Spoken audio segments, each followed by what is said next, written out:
Greetings in the Lord.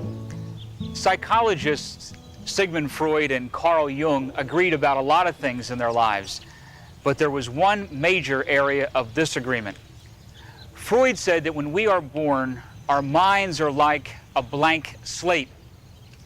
Jung, however, came to the conclusion that we are born with certain innate spiritual patterns that are already there deep within our minds when we are born. Now, how did they arrive at this difference of opinion?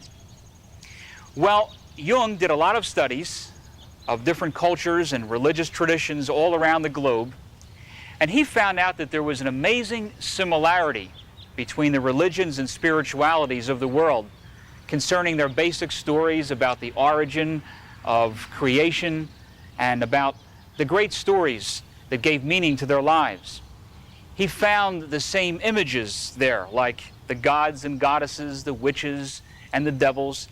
He found the same images like bodies of water, like a bridge, the spiritual journey. And he came to the conclusion that all of this had to have come from deep inside themselves. Freud would have disagreed. He would say there had to have been one individual who came up with those ideas and passed it on to others by word of mouth. Jung, however, had this belief that these things are so basic to humanity that they spring from the very depths of our own unconscious. Now, among all the spiritual patterns that he dealt with, there was one in particular that is of importance to us today, and that is the God archetype. He said, unless and until we learn to act as if there is a God, we are never ever going to be happy. Now, people pressed him and said, well, do you believe that there is in fact a God? And he said, my personal belief in this matter is not the issue. As a psychologist, however, I can say that we at least have to act as if there is a God.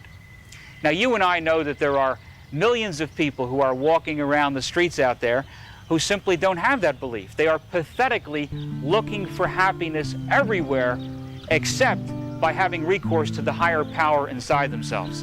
And we, in fact, would agree with Carl Jung that a person will never ever be happy unless and until they get in touch with that higher power, the God found within us all.